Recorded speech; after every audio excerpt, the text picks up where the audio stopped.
60 años de vida y 42 años de estar activo en el gremio artístico, más una lista interminable de aportes musicales a la industria hollywoodense, Danny Elfman pisa hoy el escenario del Auditorio Nacional, acompañado de la Orquesta Sinfónica Nacional y el director John Mauceri en la batuta, ya que Danny nos dará un dote que pocos conocen, pero que sin embargo sorprenderá: cantar. La historia que ha entretejido con su colega y amigo Tim Burton ha generado al momento 15 colaboraciones musicales, incluyendo la de Big Eyes, próxima a estrenarse en otoño del 2014, y con actuaciones de Amy Adams y Christoph Waltz. En entrevista exclusiva para Reporte Indigo, Elfman nos cuenta de su nueva participación con Burton y más anécdotas profesionales del medio musical.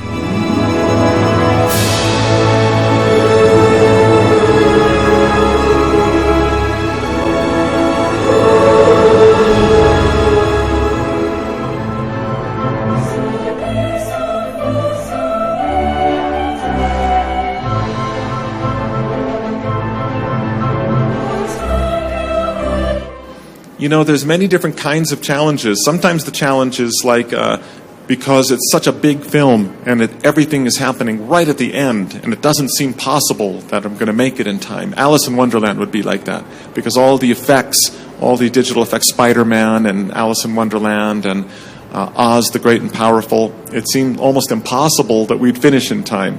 So that's a great challenge. But sometimes a challenge can be a different, like in Big Fish, there was a challenge to figure out what is this movie, like what is the tone, and that's a huge challenge. So it's not a technical challenge like Alice, but it's an artistic challenge that still can be difficult.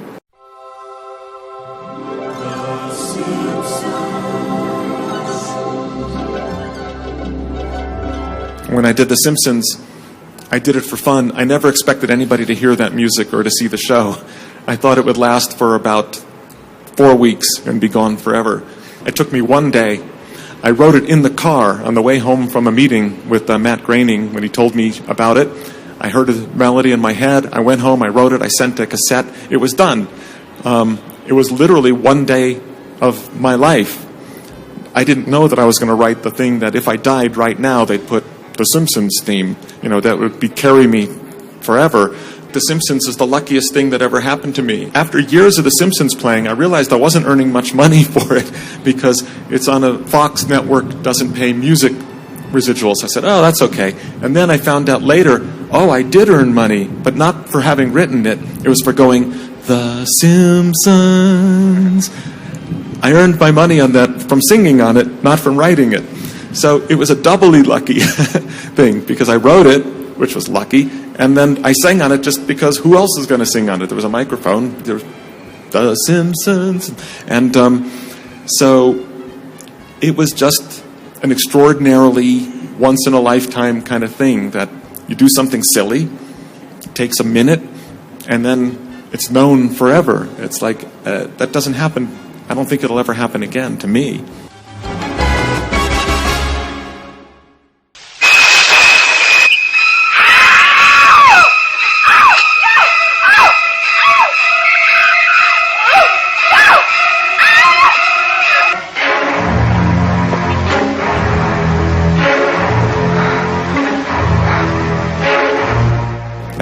That's the hardest question ever. Favorite, it would have to be a Bernard Herrmann score, but I don't know, maybe it would be Psycho. It might be one of my favorite. Vertigo, Psycho, it maybe is a tie for two of my favorite film scores. Favorite movie, I'll answer that differently every day. Because it's like whatever I saw recently, I said, that's my favorite movie. And then I'll see another film from my childhood and I go, oh, that's my favorite movie.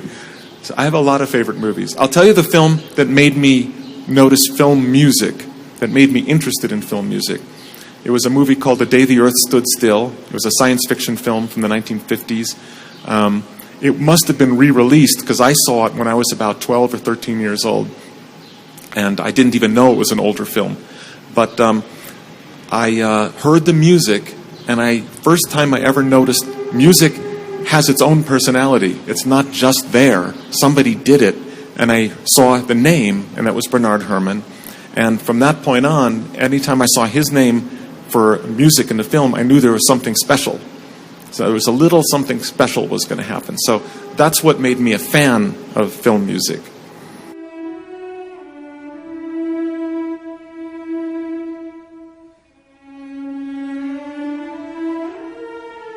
Stanley Kubrick.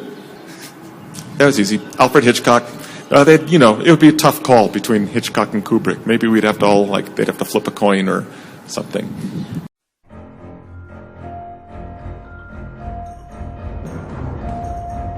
Well, Big Ice is a very strange film for Tim. It's a very small film. So I think it's very different for the fans. I don't know how to describe it. It's not visual in the way people are coming to expect often Tim Burton to be like big visual worlds.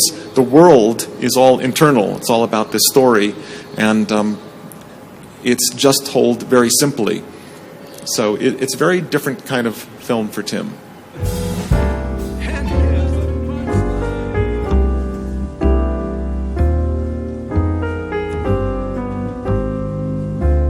David, he's a wonderful, wonderful madman. I don't know how else to describe him. Silver Lining Playbook and American Hustle. He made me crazy on both of them. But I still love him, and I think he does great films. So he's someone I respect very dearly, but he can make me crazy at times, but I still will keep coming back and loving him again. So that's how it is with David.